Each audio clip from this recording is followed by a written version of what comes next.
Close to nature is close to your world. Myron Homes, Cherubic Farms at Chevilla, 7799949104. నమస్తే, నేను Kavitha. Welcome to I Dream News. ఉచిత విద్యుత్ మీద చర్చ పక్కదారి పట్టిందా? అసలు విషయాల్ని వదిలేసి పర్సనల్ అటాక్స్కి దిగుతున్నారా? వీటన్నిటి వెనకాల ఎవరున్నారు? ప్రస్తుతం మనతో పాటుగా ఉన్నారు BRS senior leader Dasoju Shravan. Shravan గారు నమస్కారం. నమస్కారం.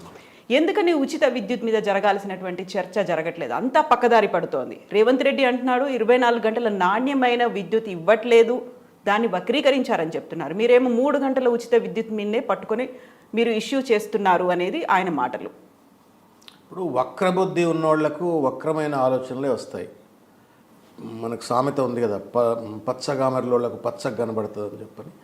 రేవంత్ రెడ్డి అన్ఫార్చునేట్లీ ఆయనకు వాస్తవాలు కనబడతలేవు. అధికారం అంటే పిసిసి అధ్యక్ష పదవి కుర్చీలో కూర్చొని ఒక ప్రతిపక్ష నాయకుడిగా ప్రభుత్వం చేసే తప్పిదాలు, ప్రభుత్వంలో ఉన్న లోటుపాట్లు ఎత్తి చూపెట్టాలి. At the same time should also have the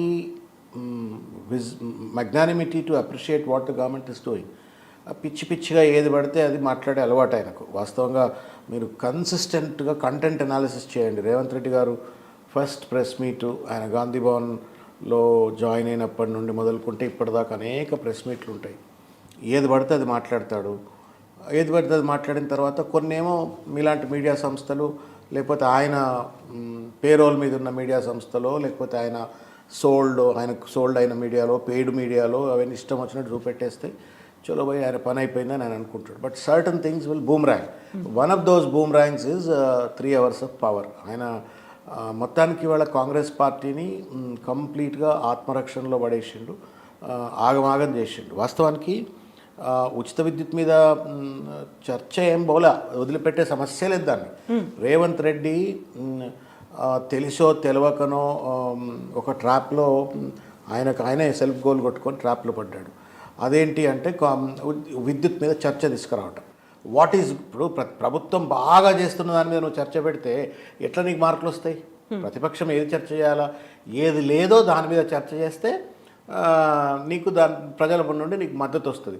కానీ అద్భుతంగా జరుగుతూ ఉంది. వాళ్ళ ఏ ఇంటికి పోయినా 24 hours పవర్ ఉంది, ఏ పరిశ్రమకు పోయినా 24 hours పవర్ ఉంది, ఏ పల్లెకు పోయినా 24 hours పవర్ ఉంది, ఏ రైతు దగ్గరికి పోయినా రైతు పొలాలలో 24 hours పవర్ ఉంది. ఇది ఉన్నదాన్ని పట్టుకొని లేదు అని చెప్పానంటే వాడికి ఇంట్లో లైటే. అది బ్రహ్మ విద్య కాదు కదా, అదే బ్రహ్మాండం కాదు, లేకపోతే అదేదో సూక్ష్మమైనటువంటి కంటికి కనబడినటువంటి ఒక వస్తువు కాదు. స్విచ్ చేస్తే లైట్ వస్తుంది. లైట్ వచ్చిన తర్వాత లైట్ లేదు, స్విచ్ చేస్తే మోటార్లు స్టార్ట్ అవుతున్నాయి. లైట్ లేదు అని చెప్పని, కరెంట్ లేదు అని చెప్పనంటే నమ్మడానికి ఎట్లా సాధ్యమవుతుంది? పిచ్చిగా ఏదో మాట్లాడండి. అమెరికా వేదిక మీద కూర్చొని ఆగమాగమైండు, అనాలోచితంగా. ఆవేశం ఎక్కువ, ఆలోచన తక్కువ ఆయనకు.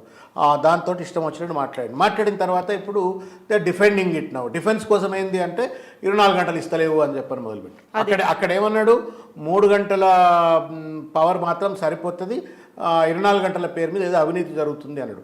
ఇక్కడికి వచ్చేమంటున్నాడు మళ్ళీ 24 గంటల పవరే ఇస్తలేడు, 10-12 గంటల పవర్ కూడా ఇస్తలేడు అని చెప్పని మాట్లాడుతున్నాడు. నమ్మే శక్యం కానటువంటిది ఎదురుగా నగ్న సత్యాలతో ఉన్న తర్వాత చిల్లర మల్లరగా మాట్లాడి దాని నుండి ఏదో రాజకీయ లబ్ధి పొందాలనుకుంటే గిట్టనే బూమ్రాంగ్ అవుతుంది. మళ్ళీ ఇవాళ చెంప వాయగొట్టేటువంటి ఒక రీతిలో ప్రజలు సమాధానం చెప్తా ఉన్నారు. బొద్దుందా మీకు, ఏం మాట్లాడుతున్నారు, పవర్ వస్తే పవర్ లేదంటారు ఏంది మీరు అని చెప్పి వాళ్ళే ప్రజలే ఇవాళ తిరగబడుతున్నారు. సొంత పార్టీలోనే చాలామంది తిడుతూ ఉన్నారు ఆయన ఇవాళ. అయితే మీరు ఒక మాట అన్నారు, రేవంత్ రెడ్డి ఆయనకు అనుకూలమైనటువంటి మీడియాలు లేకుంటే పేరోల్లో ఉన్న మీడియాలు, ఆయనకు ఉన్నటువంటి మీడియాలను యూజ్ చేసుకొని ఆయన ప్రచారం క్యాంపెయిన్ చేసుకొని మీరు కూడా 24 గంటల నాణ్యమైన విద్యుత్ ఇవ్వడంలో విఫలమయ్యారు అని ఆయన చెప్తున్నప్పుడు మీకు అనుకూలమైనటువంటి ఛానల్స్లో దాని మీద అటాక్ చేస్తున్నారనేది ఆయన కూడా చెప్తున్నారు. ఆయన ఇప్పుడు fact of the matter is at the ground. ఇప్పుడు ఐ డ్రీమ్ స్టూడియోలో ఉన్నాం మనం, లైట్లు వెలుగుతున్నాయి. ఈ వెలుగుతున్న లైట్లను నల్లగా ఉంది లైట్ వెలుగుతలేదు అని అంటే ఎట్లా ఏమనుకోవాలి? మూర్ఖుడు అనమాట. దానికి ఒక సేయింగ్ ఉన్నది కదా, తివిరి ఇసుక నుండి తైలంబు తీయవచ్చు కానీ మూర్ఖుడి మనసు రంజింపజేయలేమని చెప్పని. ఇవాళ లైట్ వెలుగుతుంటే ఇప్పుడు నేను లైట్ ఎట్లా వెలుగుతుంది, లైట్ కాదు కరెంట్ కాదు అని నేను అంటున్నా. ఇప్పుడు అట్లా అంటే నన్ను ఏమనాలా? మీరు మూర్ఖుడు అనాలా, బుద్ధి లేదు అనాలా, కళ్ళు ఉన్న కబోది అనాలా? అది దట్ ఈస్ వాట్ ఇవాళ తెలంగాణ సమాజం అంతా కూడా ఆయన రేవంత్ రెడ్డిని అంటున్న పరిస్థితి. ఇవాళ రైతులు మోటార్లు కాలుతున్నాయా? లేవు. లేకపోతే స్టార్టర్లు కాలుతున్నాయా? లేవు. రైతులు రాత్రిపూట పోయి మోటార్లు వేస్తుంటే షాకులు కొట్టి చచ్చిపోతున్నారా?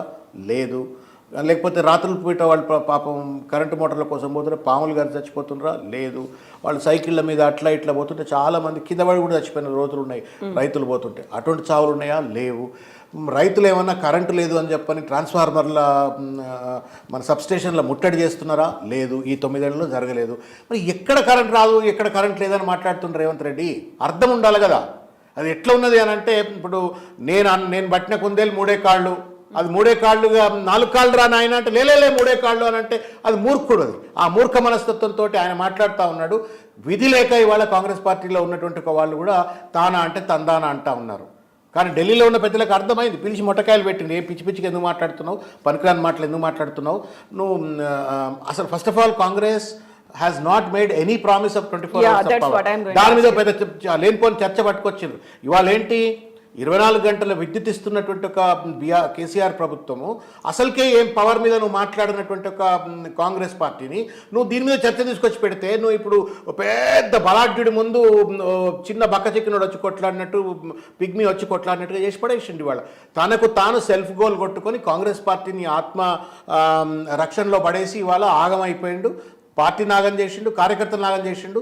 ఆయన యాగం కావచ్చు, పార్టీ యాగం కావచ్చు, అది వాళ్ళ ఇష్టం. కానీ ప్రజలను లేనిపోని కన్ఫ్యూజన్స్, డోలాయమాన్లు నెట్టేయటము, ఇది తప్పన్న వాళ్ళ మీద దాడులు చేయించటము, పిచ్చి పిచ్చిగా మాట్లాడటము, ప్రెస్ మీట్లు పెట్టి ఆగమై పిచ్చి పిచ్చిగా మాట్లాడటం, that's not the right way of politics. చిన్న బిట్టును మాత్రమే తీసుకొని దాన్ని వక్రీకరించారు. ఉచిత విద్యుత్ మీద పేటెంట్ మాకే ఉంది, వరంగల్ రైతు డిక్లరేషన్లో కూడా దాన్ని మేము మెన్షన్ చేశామని రేవంత్ రెడ్డి చాలా క్లియర్గా చెప్తున్నారు అక్కడ. అమ్మా, nobody denies a fact. నేను ఫ్యాక్ట్ చెప్తాను. రేవంత్ రెడ్డి గురువు చంద్రబాబు నాయుడు గారు ఆయన విద్యుత్ టారిఫ్ పెంచినప్పుడు కేసీఆర్ గారు పెద్ద ఎత్తున తిరగబడ్డాడు. బహిరంగ లేఖ రాసిండు, ఇట్లా నువ్వు టారిఫ్ పెంచితే తప్పు అవుతుంది, నీ ఆంధ్రాలో ప్రాబ్లం ఉండదు కానీ మా దగ్గర ప్రాబ్లం అవుతుంది, మేము బోర్ల మీద ఆధారపడతాం, పెంచొద్దు అది ఇది అని చెప్పని పెట్టిండ్రు. ఆఖరికి కాల్పులు జరిగినాయి, రిజైన్ చేసిండ్రు, పార్టీ పెట్టిండ్రు, బయటకు వచ్చిండ్రు. ఆ రోజు రాజశేఖర్ రెడ్డితో కలిసి పొత్తు పెట్టుకొని 2004లో కేసీఆర్ గారు పవర్ మీద పోరాటం చేస్తున్నారు అనేటువంటి ఒక సెంటిమెంటు, గుడ్ విల్ అంతా కూడా ఆ రోజు కాంగ్రెస్కు ఫేవరబుల్గా వర్కౌట్ అయింది. ఆ రోజు కాంగ్రెస్ అధికారంలోకి వచ్చింది. ఫస్ట్ సంతకం రాజశేఖర్ రెడ్డి గారు 7 గంటల ఉచిత విద్యుత్ అని చెప్పని ఎల్బీ స్టేడియంలో పెట్టిండ్రు. బట్ ఫ్యాక్ట్ ఆఫ్ మ్యాటర్ ఏంటంటే 7 గంటల పవర్ ఇవ్వలేవాడు. 7 గంటల ఉచిత విద్యుత్ అని సంతకం పెట్టింది వాస్తవం. కొంత ప్రయత్నం చేసిండ్రు, ఫెయిల్ అయిపోయినరు. They could not provide the power. దాన్ని వాళ్ళే 6 hours అని తగ్గించిండ్రు. ఆ 6 hours కూడా వాళ్ళు పొద్దుగాల 3 గంటలు, మధ్యాహ్నం 3 గంటలు, 2 గంటలు, సాయంకాలం 2 గంటలు అని చెప్పని ఇష్టం వచ్చినట్టుగా ఇచ్చినారు. అది రాజశేఖర్ ఉన్నంత కాలం అదేదో కొంచెం అటు ఇటు గుంజుకొచ్చే ప్రయత్నం చేసిండ్రు. అది కూడా పూర్తిగా కాలేదు. స్ప్లిట్ పవర్ ఏదో ఇచ్చే ప్రయత్నం చేసిండ్రు. రోషయ్య తర్వాత పవర్ ముచ్చట్లేదు. తర్వాత మేము 9 గంటలు ఇస్తామని 2014లో మళ్ళీ వాగ్దానం చేసిండ్రు. అది అమలు కాలేదు. కిరణ్ కుమార్ రెడ్డి టైం వరకు కూడా పవర్ వాజ్ ఎ క్రైసిస్. అందుకే కదా నేను మీకు చూపెడతా. ఒట్టి 2004 నుండి మొదలుకుంటే 2011-12 వరకే దాదాపు 1500 మంది కరెంటు షాకులు కొట్టి చనిపోయినటువంటి ఒక పరిస్థితి. పిచ్చిపట్టి చచ్చిపోయినరా వాళ్ళు? వాళ్ళే పోయి కరెంట్లు ఏలుబెట్టి చచ్చిపోయినరా? క్వాలిటీ పవర్ లేదు, ఇరాటిక్ పవర్ సప్లై, ట్రాన్స్ఫార్మర్స్ పగిలిపోయి మీకు ప్రతి దగ్గర పంప్ మోటార్లు కాలిపోతుండే, స్టార్టర్లు కాలిపోతుండే. ఆ సినారియో అంతా అట్లున్నది. కరెంట్ లేక కదా ఇందిరా పార్క్ దగ్గర పెద్ద ఎత్తున పారిశ్రామికవేత్తలు రోడ్డు మీదకి వచ్చి మా కంపెనీలు మూతపడుతున్నాయి, మేము లోన్లు కట్టలేకపోతున్నాము, మీ కరెంట్ లేదు కాబట్టి కంపెనీ నడుస్తలేదు కాబట్టి మేము లోన్లు కట్టలేకపోతున్నాం, బ్యాంక్స్కి మీరు హాలిడే ఇప్పియండి అని చెప్పని బతిమాలుకున్న రోజులు ఉన్నాయి కదా. ఇవన్నీ మనం 14లో చూసినాం. రేవంత్ రెడ్డికి కళ్ళు కనబడకపోవచ్చు, చంద్రబాబు నాయుడు మోజులో ఉండి మత్తులో ఉండి ఆయన తెలంగాణ సమాజంలో పడుతున్న బాధలు ఆయన గుర్తించకపోవచ్చు. బట్ ఉద్యమంలో ఉన్నాం, చూసినాం అవన్నీ మనం. అటువంటి సినారియో ఉన్నది. మీరు ఉచిత విద్యుత్ ఎక్కడిచ్చినారు? You have not fulfilled that promise. If you have given complete promise, రైతుల ఆత్మహత్యలు ఎందుకు జరుగుతుండే, రైతుల మోటార్లు ఎందుకు కాలిపోయినాయి, రైతులు ఎందుకు చనిపోయినారు, ఇది ఒక ఫ్యాక్ట్. తర్వాత వీళ్ళు రైతు డిక్లరేషన్ అని ఇచ్చినారు. ఇది ఇప్పుడు ఈ కాపీ రేవంత్ రెడ్డి దగ్గర ఉండొచ్చేమో అనుకుంటున్నాను నేను. ఉందో లేదా ఎక్కడ పడేసిందో తెలియదు. ఈ కాపీ ఉంటుంది చూడండి. ఈ కాపీలో ఎక్కడన్నా ఉచిత విద్యుత్ ఇచ్చిండ్రు అని చెప్పని రేవంత్ రెడ్డి కానీ చెప్పగలిగితే నేను ఇక్కడనే 3 నెలలకు రాసి వెళ్ళిపోతాయి, రాజకీయాల నుంచి వెళ్ళి రిజైన్ చేసి వెళ్ళిపోతాను. And this was a comprehensive agriculture declaration released by mister Rahul Gandhiji, none other than Rahul Gandhi. పెద్ద ఎత్తున జరిగినటువంటి ఒక మీటింగ్లో వరంగల్లో డిక్లరేషన్లో 9 ప్రామిస్లు ఉన్నాయి. ఈ 9 ప్రామిస్లో ఎక్కడన్నా కరెంట్ ఉందా? రైతుల కోసమే మేము 9 ప్రామిసులు చేసాము ఆ డిక్లరేషన్లో అనుకున్నప్పుడు ఉచిత విద్యుత్ ఇవ్వకుండా ఎలా ఉంటాము అనేది వాళ్ళ మాట. ఇప్పుడు క్వశ్చన్ అది కాదు. మీరు ఉచిత విద్యుత్తు ఇక్కడ ఇస్తున్నది 24 గంటలు ఉచిత విద్యుత్ ఇస్తున్న ప్రభుత్వం. BRS already is giving, KCR గారి నేతృత్వంలో నడుస్తున్న బీఆర్ఎస్ ప్రభుత్వం 24 గంటల పవర్ ఇస్తుంది. మీరు comprehensive agriculture declaration, comprehensive youth declarations అని 2-3 డిక్లరేషన్స్ ఇచ్చినారు ఈ మధ్యకాలంలో. మీరు వ్యవసాయం మీద ఇచ్చినటువంటి ఒక డిక్లరేషన్లోనే మీరు పవర్ గురించి చర్చ చేయనప్పుడు, పవర్ గురించి మాట్లాడినప్పుడు మేము అదెందుకు ఇయ్యము అని అంటే నేను ఊహించుకోవాలనా? అంటే నీ మనసులో ఇది ఉందని చెప్పని నేను ఊహించుకొని ఇక నాకు నేను సంకలు గుద్దుకొని బడేనండి అనే మనసులో ఆల్రెడీ ఉందండి అని నాకు నేను సంతృప్తి పడాలనా? నువ్వు చెప్పవు, నీ డిక్లరేషన్లో లేదు, కానీ నేను 24 గంటల పవర్ ఇస్తా అని చెప్పని మాట్లాడతా. ఎట్లా ఇస్తా అంటున్నావు? నువ్వైతే వాగ్దానం చేయలే కదా. మేము అడుగుతుంది కూడా అదే. అబద్ధం ఎందుకు మాట్లాడుతున్నావు? మరి ఇప్పుడేమైనా నీ బుద్ధిలో పుర్రెలో పురుగు పుట్టి కేసీఆర్ గారు ఇస్తున్నారు కాబట్టి నేను కూడా ఇస్తా అని చెప్తే నాకు కూడా ఓట్లేస్తారు అని చెప్పని, ప్రజలు నమ్ముతారు అని చెప్పని ఆలోచన వచ్చి ఇప్పుడేమైనా రేవంత్ రెడ్డి ఆ 3 గంటల సొల్లు మాట మాట్లాడినందుకు దాన్ని రిపేరింగ్ చేసుకుంటున్నారో భాగంగా మేము ఇప్పుడు 24 గంటలు మేము కూడా ఇస్తాము అని చెప్పని మాట్లాడితే ఐ కెనాట్ హెల్ప్. నేను దాన్ని తప్పు కూడా పట్టాను. నేను any party will learn in the due course. But తప్పు ఒప్పుకో రేవంత్ రెడ్డి. నేను తప్పు మాట్లాడినా 3 గంటల పవర్ అని చెప్పని 3 గంటల పవర్తో ఇప్పుడు సింపుల్ ఫ్యాక్ట్, ఒక పీసీసీ అధ్యక్ష పదవి హోదాలో ఉంటూ 3 గంటల పవర్ సప్లై చేస్తే 3 ఎకరాలకు నీళ్లు పారుతుంది అని చెప్పిన తర్వాత మళ్ళీ 24 గంటలు ఎందుకు ఇస్తా అంటున్నాను? మరి 3 ఎకరాల 95% రైతులకు 3 ఎకరాల కంటే ఎక్కువ భూమి లేదు. చిన్న సన్నకారు రైతులు ఫ్యాక్ట్ అది. ఆ చిన్న సన్నకారు 3 ఎకరాల కంటే ఎక్కువ లేనటువంటి ఒక రైతులకు 3 గంటలు పవర్ ఇస్తే చాలు అని రేవంత్ రెడ్డి మంచిగా ఆడ పీసీసీ అధ్యక్ష హోదాలో, దానికంటే ముందు ఒక ప్రీకర్సర్ స్టేట్మెంట్ ఉంది, రేవంత్ రెడ్డి కాంగ్రెసే రేవంత్ రెడ్డి ఇన్ తెలంగాణ అన్నాడు. అంత సాధికారికంగా హోదాతోటి రేవంత్ రెడ్డి 3 గంటల పవర్ చాలు అని చెప్పినాక మళ్ళీ ఏ ముఖం పెట్టుకొని సిగ్గు ఎగ్గు లేకుండా మళ్ళీ నేను 24 hours పవర్ ఇస్తామంటున్నారు. ఎందుకు మరి 24 hours పవర్ ఇస్తా అంటున్నావు? If you are so convinced and you have strong faith and belief that 3 hours of power is enough, then why are you now talking about 24 hours of power? ఎందుకంటే ఊళ్ళలో public తిడుతున్నారు. కాంగ్రెస్ పార్టీల కార్యకర్తలు, రైతుల కోసం పనిచేసిన వాళ్ళు, కోదండ రెడ్డి గారు, అన్వేష్ రెడ్డి గారు, ఇట్లా చాలామంది ఉన్నారు. అందులో వాళ్ళు తిడుతున్నారు, బండబూతులు తిడుతున్నారు సాటుగా. ఏ మనిషా మెదడుందా లేదా ఏంది ఇష్టం వచ్చినట్టు మాట్లాడుతున్నారు. దాన్ని డిఫెండ్ చేసుకోవడం కోసం ఒకటి అవినీతి అని, ఉచిత విద్యుత్ సరఫరాలో అవినీతి అని మాట్లాడతాడు. 2 మాకే పేటెంట్ ఉందని మాట్లాడు. నీకు పేటెంట్ ఉంటే నీ అగ్రికల్చర్ డిక్లరేషన్లో ఎందుకు లేదు? నీకు పేటెంట్ ఉంటే నువ్వు 7 గంటలని చెప్పిన 6 గంటలకు ఎందుకు కుదించినావు? 6 గంటలను కూడా స్ప్లిట్ ఎందుకు చేసినావు? మన తర్వాత ఎందుకు ఇన్ని 100,000 మంది రైతులు చనిపోవాల్సిన పరిస్థితి ఏర్పడ్డది? దగ్గర 1,500 మంది కేవలం 4 జిల్లాల్లో చనిపోయినారు. 1,500 మంది during the time of Congress regime. It's a ఫ్యాక్ట్ని ఒప్పుకో. అప్పుడు జరిగింది తప్పు, నేను సరిదిద్దుకుంటున్నా. అమెరికాలో నేను సొల్లువాగుడు వాగినా, నా నోరు జారిపోయింది, నాకు తెలియక మాట్లాడినా, అతిగతి లేకుండా మాట్లాడినా, ఇప్పుడు నాకు బుద్ధి వచ్చింది, నేను తప్పు చేసిన, రైతులారా క్షమించండి అని చెప్పి ఇప్పుడు మేము అధికారంకి వస్తే 24 గంటలు పవర్ ఇస్తాను. Then people will trust you. అయితే ఉచిత విద్యుత్కు సంబంధించి రేవంత్ రెడ్డి చేసిన వ్యాఖ్యల మీద బీఆర్ఎస్ చెందినటువంటి మంత్రులతో సహా ప్రతి ఒక్క లీడర్ స్పందించినప్పుడు మీ మీద అటాక్ ఎందుకు అవుతోంది? పర్సనల్గా టార్గెట్ ఎందుకు దాసోజీ శ్రవణ్ని చేశారని మీరు అనుకుంటున్నారు? అది నాకు కూడా అర్థం కాలే. ఫస్ట్ ఆఫ్ ఆల్ అంటే రేవంత్ రెడ్డి నైజం, బేసిక్ నైజం ఏంటి అంటే ఫస్ట్ ఒక జలస్ ఆయనకు. ఎవరిని చూసినా ఓరోడు ఆయన. హనుమంతరావుని చూస్తే ఓరోడు, ఉత్తమ్ కుమార్ని చూస్తే ఓరోడు, భట్టిని చూస్తే ఓరోడు, జగ్గారెడ్డిని చూస్తే ఎవరు కొంచెం గట్టిగా మాట్లాడతారు లేరు. వాళ్ళనే ఓరలేనాడు, బయట వాళ్ళని ఎట్లా వస్తాడు? ఇక సొంత పార్టీలో ఉండి సొంత పార్టీకి ఒక్కొక్కడు మూలస్తంభం లెక్క ఉన్నోడనే ఓరలేనాడు, ఇక బయట వాళ్ళని ఓరుస్తాడా? ఇప్పుడు ఎందుకు ఫోన్ చేసిండు అని మీరు రేవంత్ రెడ్డిని అడగాలి, ఎందుకు చేయించిందని. నేను 100% నమ్ముతున్నా. ఎందుకు నమ్ముతున్నా అంటే గతంలో హనుమంతరావు లాంటి ఒక tall towering personality, BC leader, PCC అధ్యక్షుడిగా చేసిండు, అన్నేళ్ళు పార్టీలో veteran leader of this land, ఈ గడ్డ మీద పుట్టిన ఒక వెటరన్ లీడర్ హనుమంతరావు. ఆ హనుమంతరావు టీవీలలో పట్టుకుని ఏడ్చవలసినంత పరిస్థితి. ఫోన్ ఎత్తితే మీరు కూడా చాలాసార్లు వినుంటారు కన్వర్జేషన్స్, బండబూతులు. రేవంత్ రెడ్డి పేరు చెప్పాలా తిట్టాలి, రేవంత్ రెడ్డి పేరు చెప్పాలా తిట్టాలి. ఉత్తమ్ కుమార్ రెడ్డిని సునీల్ కనుగోలు అని చెప్పని ఎవరైతే ఇవాళ థింక్ ట్యాంక్ ఉంటాడో, Revanth Reddy close associate, close friend, ఆ ఫ్రెండ్ నడుపుతున్నటువంటి వార్ రూమ్లా ఉత్తమ్ కుమార్ రెడ్డి, భట్టి ఇటువంటి వాళ్ళందరి మీద ట్రోలింగ్ పోస్టర్స్, వాళ్ళని తప్పుడు ప్రచారం చేసి బదనాం చేసే పోస్టర్లు పెడుతున్నాడు అంటే వాళ్ళను జగ్గారెడ్డి ఇంకా ఎవరిని వదిలిపెట్టలే ఆయన. కాంగ్రెస్ పార్టీలో ఎర్రగా బుర్రగా ఉన్నోళ్ళు, కాంగ్రెస్ పార్టీలో కొంచెం గట్టిగా ఉన్నోళ్ళు అందరినీ, కొంచెం పబ్లిక్ పాపులారిటీ వాళ్ళందరి మీద దుమ్ము పోసే ప్రయత్నం చేసిండు, రకరకాల రీతిలో బెదిరించే ప్రయత్నం చేసిండు. ఇది నా దగ్గరకు వచ్చింది అనుకుంటున్నా. అయితే ఇంకోటి ఏంటంటే అమ్మా, ఏ సంస్థలైనా మూడ్ ఆఫ్ ద లీడర్ అని ఉంటుంది. మూడ్ ఆఫ్ ద లీడర్ని బట్టి కిందోడు నడుచుకుంటాడు. లీడర్షిప్పే ఇటువంటి రేవంత్ రెడ్డికి ఇది నచ్చుతుంది, ఇట్లా తిడితే నచ్చుతుంది, ఇట్లా ఇప్పుడు ఆయనే స్వతహాగా అడ్డందిడ్డంగా మాట్లాడతాడు. కాబట్టి ఆయన కింద ఉన్నోళ్ళు కూడా మేము కూడా అట్లే తిడితే మా బాస్కు నచ్చుతుంది అనేటువంటి యథా రాజా తదా ప్రజ అంటాం కదా, ఆ టెండెన్సీ. ఏదర్ కూడా ఇన్స్టిగేటెడ్ దెమ్ ఆర్ ఆయన చుట్టూన్న వాళ్ళన్నా ఇన్స్టిగేట్ చేసి ఉండాలా, లేదు స్వతహాగా ఆయన కుర్చీలో కూర్చున్న యొక్క వ్యవహార శైలి అది కాబట్టి మేము కూడా అదే పద్ధతిలో ఉంటే బాగుండు అని చెప్పని కింద.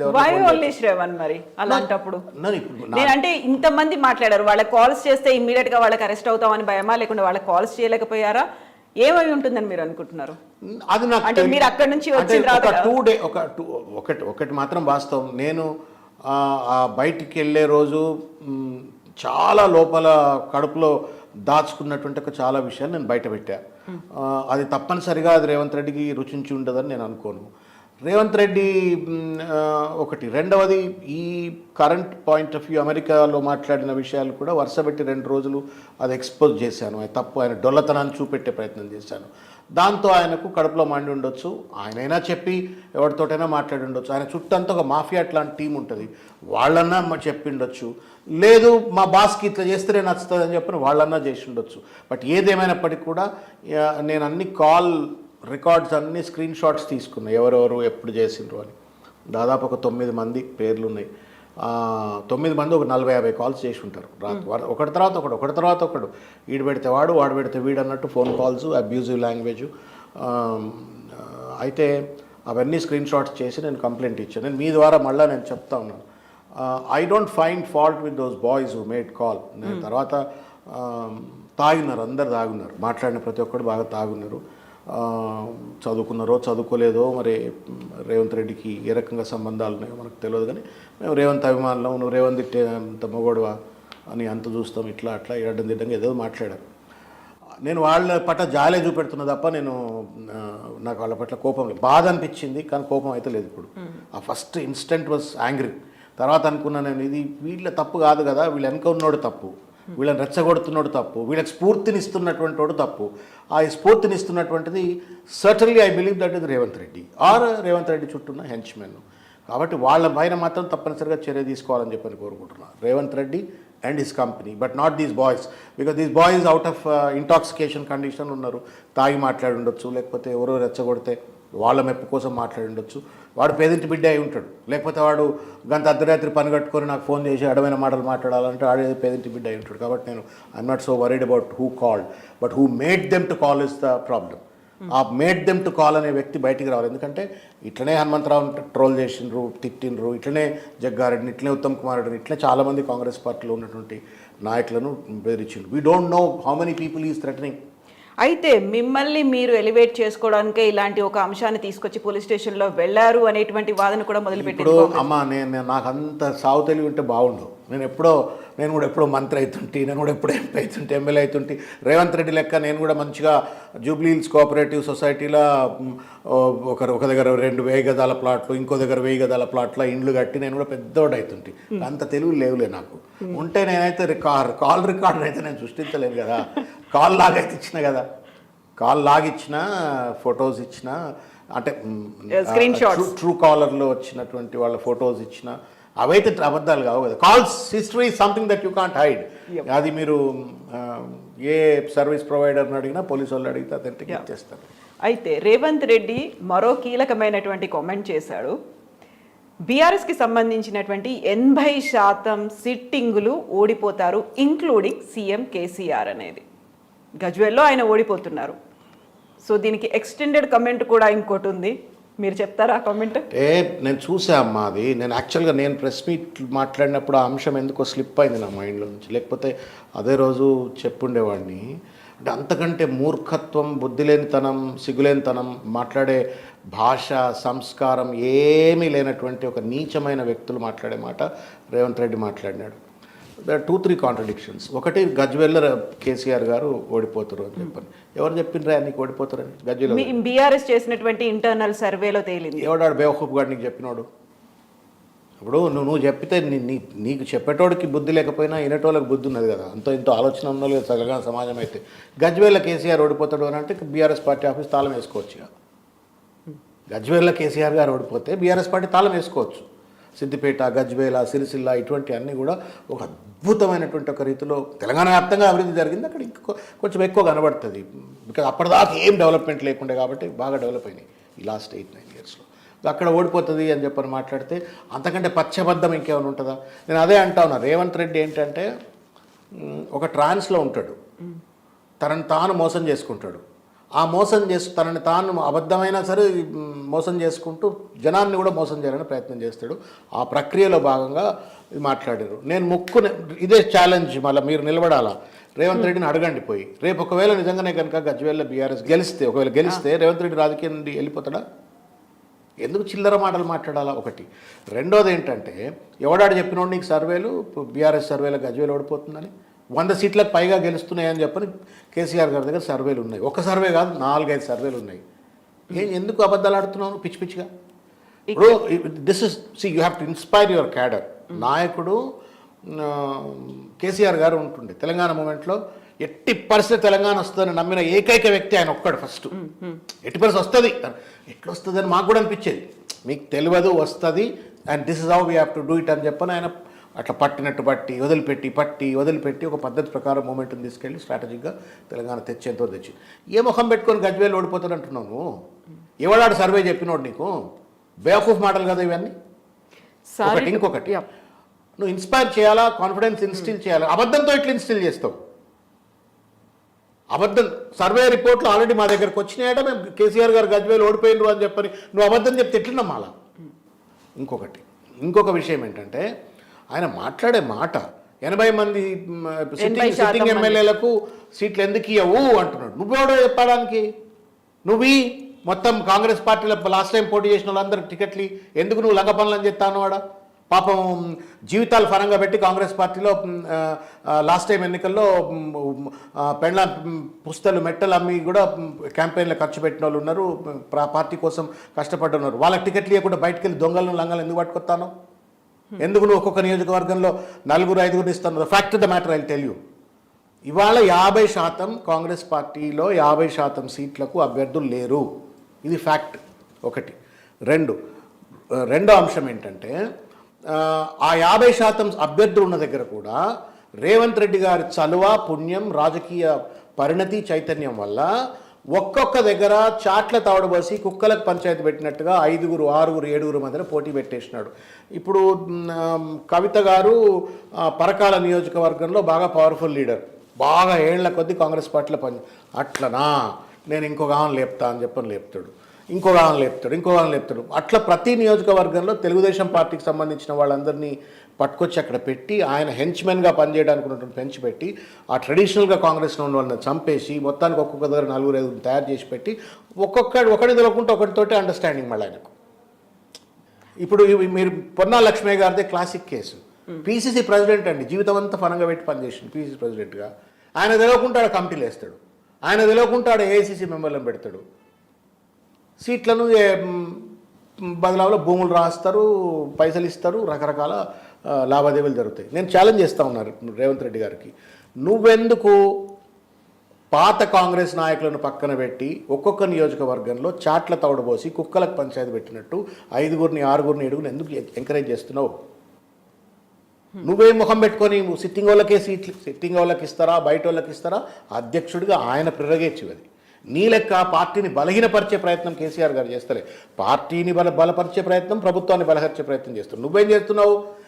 నీ పనికిరాని ఆలోచన విధానానికి నీ పార్టీని బలహీనపరుస్తున్నావు, మొత్తం డెమోక్రాటిక్ ప్రాసెస్నే ఆగం చేస్తా ఉన్నాను.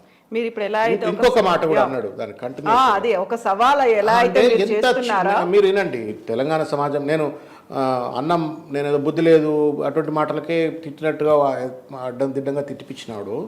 బట్ నువ్వేం మాట్లాడినవా? నీకైనా సంస్కారం ఉన్నదా? నువ్వు పీసీసీ ప్రెసిడెంట్వేనా? చదువుకున్నాడువా రేపు నువ్వు గెలిస్తే ఒకవేళ సావు తప్పి కన్నులట్టబోయినట్టుగా మీరు గెలిస్తే మీరు పెద్ద పెద్ద పదవులు కూర్చుంటే మాట్లాడే మాటల ఆడవా మొగవా మాడావా తేల్చుకో అంటున్నాడు. మరి నిన్ను ఇప్పుడు ఎవరన్నా రేవంత్ రెడ్డి కొజ్జగాడికి ఇట్లా మాట్లాడుతుండు అని అంటే నువ్వెంత బాధపడతావు ఒకసారి ఆలోచించు. నువ్వెంత, నీ ఇంట్లో కుటుంబ సభ్యులు ఎంత బాధపడతారు, నీ చుట్టుపక్కల ఉన్న నీ బంధువులు మిత్రులు ఎంత బాధపడతారు. అసలు ఒక రాజకీయ నాయకుడు అనేటోడు ఒక డిప్లొమాట్, ఒక political diplomat. Politician is a diplomat. ఒక విఘ్నతతోటి హుందాతోటి సంస్కారవంతంగా సమాజానికి దిశ నిర్దేశం చేసేటోడు రాజకీయ నాయకుడు. ఎవరిని పెడితే అని నువ్వు మాడానా ఆడానా మొగ అంటే అదే మాట నీకు కూడా వస్తుంది కదా, నిన్ను కూడా అనొచ్చు కదా. అండ్ ఎంత డిస్క్రిమినేషన్ అనేది కూడా కనిపిస్తుంది అక్కడ, జెండర్ డిస్క్రిమినేషన్ కనిపిస్తుంది. మాడా అంటే తప్ప. ఎగ్జాక్ట్లీ. నేను రాసిన కాంగ్రెస్ పార్టీ మేనిఫెస్టో 2018 ఆ మాడా అనబడేటువంటి ఒక జాతీయతను ఉంటే వాళ్ళకు కూడా పెన్షన్ ఇవ్వాలి, వాళ్ళ ఆత్మగౌరవం కాపాడాలి, వాళ్ళ హక్కులు మనుషులు కదా, మనం మనుషులుగా చూడలేకపోతున్నాం. ఏం పద్ధతి అది, ఏం సంస్కారం, ఏం మాట అది. అండ్ సీఎం అన్నారని కాదు కానీ ఎవరినైనా ఇంకొకరు అనాల్సిన అవసరం ఏముంది. ఒకటి సవాళ్ళకు కూడా 2 points. 1, whether you like are dislike it, నీకు ఇష్టం ఉన్నా ఇష్టం లేకపోయినా ఆయన ఒక పెద్ద నాయకుడు, ఏండ్ల తరబడి తెలంగాణలో రాజకీయం చేసిన వ్యక్తి, దేశంలో ఇవాళ ఒక పెద్ద one of the big tallest leaders. 70 ఏళ్ల వయసు ఉన్నది, 2 సార్లు ముఖ్యమంత్రి, కేంద్ర మంత్రి, ఎంపీ, ఎమ్మెల్యే చేసిండు. నువ్వు ఆయన ఇంట్లో కుటుంబ సభ్యులు ఉంటారు, ఆయనకు అభిమానించే వాళ్ళు ఉంటారు, ప్రేమించే వాళ్ళు ఉంటారు. నువ్వు అంత పెద్ద మనిషి అన్న కనీసం ఔచిత్యం లేకుండా అంత పెద్ద బూతులు నేను విమర్శించొద్దు అంటలా. You have a right to criticise, condemn, ask questions. But ఇదేంద్రా భయ్, నాకు అర్థం కాదు, ఇది ఎక్కడ పద్ధతి, ఇదేం సంస్కారము, ఇదే రాజకీయం నేర్పుతావాను? 125 సంవత్సరాల చరిత్ర కలిగిన కాంగ్రెస్ పార్టీ అని చెప్పుకుంటుంటే దాని కల్చర్ ఇదే. ప్రియాంక గాంధీ నచ్చుతుందా నీ మాట? ట్రాన్స్లేట్ చేసి ప్రియాంక గాంధీ పంపితే తను దాన్ని కుర్చీలోకి వెళ్ళి బయటపడేస్తుంది ఇట్లా మాట్లాడుతున్నాడు అంటే. రీచ్ అవ్వలేదంటారా తన దాకా? I don't know, I'm just thinking. లేదు వాళ్ళు కూడా బ్లైండ్ అయిపోయినరేమో, నడుస్తున్నాడు అని తమాషా. ఏం మాటలండి అవి, సంస్కారం లేకుండా. పాలిటీషియన్స్ అంటేనే విలువ పోయింది ఇవాళ రేపు. ఎవడన్నా తెల్లబట్టలోడు కనబడితే భయానికి దండం పెడుతుండ్రేమో కానీ పక్క నుంచి పోయి వీడా పాలిటీషియన్ అనుకునే రోజులు వచ్చినాయి. ఇక ఇటువంటి చిల్లర మాటలు ఒక పెద్ద హోదాలో ఉన్న వాళ్ళే మాట్లాడితే what respect are you bringing to that profession, leave alone your chair. Exactly. So ఇప్పుడు మనం ఇంకొక విమర్శ గురించి, ఆరోపణ గురించి మాట్లాడుకోవాలి అనుకుంటే, బీజేపీకి సంబంధించి బీజేపీకి బీఆర్ఎస్ బి టీం లేదు, బీఆర్ఎస్కి బీజేపీ అనేది ఒక టీం లాగా కలిసి పనిచేస్తున్నాయి అనేటువంటి వాదన బాగా వినిపిస్తోంది. బండి సంజయ్ని మార్చేసి కిషన్ రెడ్డిని పెట్టిన తర్వాత అక్కడ పురంధేశ్వరి కూడా వచ్చారు. బట్ ఇప్పుడు దీని గురించి ఎందుకు బీఆర్ఎస్ లీడర్స్ ఎందుకు మాట్లాడలేదు ఇప్పటిదాకా? అంత పెద్ద అందరు కండెమ్ చేసినారు. ఇప్పుడు అమ్మ కేసీఆర్ గారు ఒకటే ఒక స్టైల్, నేను మూమెంట్లో ఉన్నప్పటి నుండి కూడా ఏది పడితే దానికి, ఎవడు ఏది మాట్లాడితే దానికి, ప్రతిదానికి మనం ఆగమాగమైపోయి నీ జర్క్ రియాక్షన్స్ ఇవ్వద్దు అనేటువంటిది ఆయన స్టైల్ ఆఫ్ ఫంక్షనింగ్. అదే స్టైల్ ఆఫ్ ఫంక్షనింగ్ పార్టీలో ఉన్నటువంటి అందరూ నాయకులు ఇవాళ ఖండించిండ్రు. మొన్ననే కేటీఆర్ గారు ఖండించిండ్రు, హరీష్ రావు గారు ఖండించిండ్రు, చాలామంది నాయకులు, తర్వాత అధికార ప్రతినిధులు చర్చలలో అక్కడెక్కడ. ఎవరికి జరుగుతుంది అనుకుంటున్నాను. Let me come to that. But fact of the matter ఏంటి అంటే, ఇవాళ బీజేపీతో లోపాయకారిగా అంటగా అవుతున్నది రేవంత్ రెడ్డి. నేను ఆరోపణ చేయట్లా, ఆధారాలతో చెప్తా ఉన్నా. ఎట్లా అంటే చెప్తా. ఏంటి అంటే, రేవంత్ రెడ్డి గారు కాంగ్రెస్ పార్టీలోకి వచ్చిన తర్వాత జరిగిన ప్రతి ఎన్నికను ఒకసారి తీసుకోండి. ఆయన దుబ్బాకలో ఒక మండలానికి ఇన్ఛార్జ్ ఉండే, నాకు ఒక 2 ఊర్లు ఇచ్చిండ్రు, ఆయనకు ఒక మండలం ఇచ్చిండ్రు. అట్లా ఉత్తమ్ కుమార్ రెడ్డికి ఒక మండలము, అట్లా రకరకాల మందికి రకరకాల, జగ్గారెడ్డి, దామోదర నరసింహ గారు అందరికి ఇచ్చిండ్రు. అందరికంటే తక్కువ ఓట్లు వచ్చింది రేవంత్ రెడ్డి తీసుకున్న మండలానికే. అందరికంటే తక్కువ ఓట్లు సాధించి పెట్టింది రేవంత్ రెడ్డి ఇన్ఛార్జిగా ఉండి. అక్కడ గెలిచింది ఎవరు అంటే రఘునందన్ రావు. మరి ఈయనైతే అంతర్జాతీయ నాయకుడు కదా, రేవంత్ రెడ్డి అంతర్జాతీయ నాయకుడు. నువ్వు మండలానికి ఇన్ఛార్జ్ అయితే అయి ఉండొచ్చు, బట్ నువ్వు వచ్చిన తర్వాత మొత్తం రంగు మారిపోవాలి కదా, రంగు పడాలి కదా, మొత్తం సీన్ మారిపోవాలి, సీన్ సితారా అయిపోవాలా. మరి దుబ్బాకలో ఎందుకు కాంగ్రెస్ ఓటు బీజేపీకి పోయింది, కాంగ్రెస్కి ఎందుకు పడలేదు? ఒకటి. హుజూరాబాద్లో ఎన్నిక జరిగింది. అంతకుముందు ఎన్నిక జరిగినప్పుడు 60,000 ఓట్లు కాంగ్రెస్కి వస్తే రేవంత్ రెడ్డి గారు పార్టీలోకి వచ్చిన తర్వాత ఆయన కష్టపడి ప్రచారం చేసిన తర్వాత అక్కడ అభ్యర్థికి వచ్చిన కాంగ్రెస్ అభ్యర్థికి వచ్చిన ఓట్లు 3,000 ఓట్లు, 57,000 ఓట్ల కాంగ్రెస్ ఓట్లు బీజేపీకి ఎందుకు ట్రాన్స్ఫర్ అయినాయి? రెండు. మూడవది, మునుగోడులో ఈయన చాలా కష్టపడ్డా అని చెప్తాడు. ఎంత కష్టపడితే మునుగోడులో స్రవంతి ఇండిపెండెంట్ అభ్యర్థిగా పోటీ చేసిన దానికంటే కూడా కాంగ్రెస్ అభ్యర్థిగా తక్కువ ఓట్లు ఎందుకు వచ్చినాయి? మరి ఎక్కడ పోయింది రేవంత్ రెడ్డి చాతుర్యము, చైతన్యము, రాజకీయ దురంధరత, చాణక్య ఎంత ఎక్కడ పోయింది? ఆయన ప్రచారం అంతా ఎక్కడ పోయింది? ఎందుకు కాంగ్రెస్ ఓటు బీజేపీ వైపు పోతా ఉంది? ఎందుకు హుజూర్ నగర్లో ఆయన ప్రచారం చేస్తే కాంగ్రెస్ గెలవట్లేదు? ఎందుకు నాగార్జున సాగర్లో జానారెడ్డి అంత టాల్ లీడర్ కూడా ఎందుకు గెలవట్లేదు? ఎందుకు ఆయన దగ్గర 48 పార్లమెంట్లో 48 కార్పొరేటర్ సీట్లు ఉంటే ఒక 2 మాత్రం గెలిచిండ్రు? ఆ ఇద్దరు బలమైన నాయకులు, గడ్డం ఉంటుంది ఒక రెడ్డి, పరమేశ్వర్ రెడ్డి అని చెప్పిన ఇద్దరు కూడా నాచారం దగ్గర, అక్కడ ఏశ్రావు నగర్, ఇంకోటి ఉప్పల్, ఆ ఇద్దరు బలమైన లీడర్లు. They were in service during covid and all, so they won on their own. Rest of the 46 seats, why Congress has lost and that too why BJP has won? నువ్వు పార్లమెంటు సభ్యుడివి, పెద్ద పవర్ఫుల్ అంటావు, పెద్ద లీడర్ అంటావు. 48 కార్పొరేటర్లు ఉంటే 46 సీట్లు ఎందుకు ఓడిపోతాయి? డిపాజిట్లు ఎందుకు రావు? అక్కడ ఎందుకు బీజేపీ గెలుస్తూ ఉంది? ఎమ్మెల్సీ, టీచర్ ఎమ్మెల్సీ అయితే ఎందుకు బీజేపీ అభ్యర్థి గెలుస్తాడు? మహబూబ్నగర్ జిల్లా ఉంటుంది, రంగారెడ్డి జిల్లా ఉంటుంది, హైదరాబాద్ ఉంటుంది. ఆయన ఉండేది హైదరాబాద్లో, ఆయన రంగారెడ్డి జిల్లా పార్లమెంట్ సభ్యుడు, కొడంగల్, మహబూబ్నగర్ జిల్లా, ఈ 3 మొత్తం ఆయన ఫుట్ ప్రింట్సే ఉంటాయి. ఆయన ఫుట్ ప్రింట్స్ ఉండగా కూడా టీచర్ ఎమ్మెల్సీ బీజేపీ ఎందుకు గెలుస్తున్నది? ఇవన్నీ మీరు లింక్ చేసి చూడండి. ఆయన వచ్చిన తర్వాత బీజేపీ ఓట్ షేర్ పెరుగుతూ ఉంది, కాంగ్రెస్ ఓట్ షేర్ తగ్గుతూ ఉంది. కారణం ఏంటి? దెన్ ఇప్పుడు ఉన్నటువంటి అంటే ఏంటంటే ఆయన బీజేపీకి కోవట్టుగా పనిచేస్తున్నారు. ఆయన బీజేపీకి లోపాయకార ఒప్పందం. నేను ఇంతకుముందు చెప్పిన 2 డాట్స్ను మీరు కరెక్ట్ చేయాలి. ఈ పరిణామాన్ని నేను ఎక్స్ప్లెయిన్ చేసిన ఒక డాట్. రెండో డాట్ ఏంటంటే ఆయన బీజేపీకి ఒకటేమో ఇప్పుడు ఆయన బీజేపీకి, రెండోది ఒక్కొక్క దగ్గర 5-6 ఆయన ప్రమోట్ చేస్తున్నాడు అని చెప్పిన 2 అంశాలు చెప్పిన. ఒక్కో నియోజకవర్గంలో కాంగ్రెస్ బలమైన నాయకుడి దగ్గర పోటీలు పెట్టి పడేస్తాడు. ఇప్పుడు ఇవాళ ధర్నా జరిగింది బీర్లా ఐలయ్య అని చెప్పని.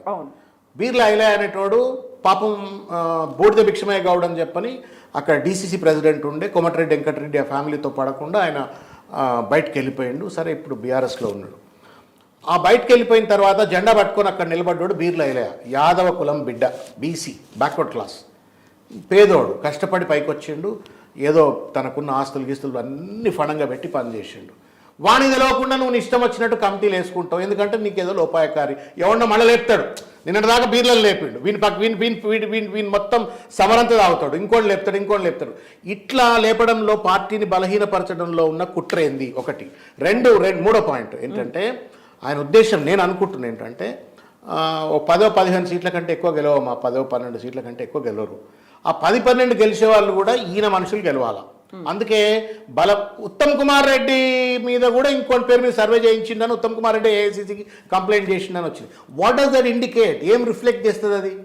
అంటే ఆయన ట్రెడిషనల్గా కాంగ్రెస్ను వీక్ చేయాలా, ఆయన మనుషులను ఎవరైనా ఉంటే అక్కడక్కడ గెలిపించుకోవాలా, గుండు గుత్తగా బీజేపీతో ఒప్పందం పెట్టుకొని రేపు పొద్దుగాల అవసరమైతే ఏమైనా సంధికాలం వస్తేనో లేకపోతే ఏదైనా హంగ్ వస్తే నేను అటు దూకొచ్చు అనేట ఒక ప్రయత్నం. He has no commitment to Congress, he has no commitment to people, he has no commitment to Telangana.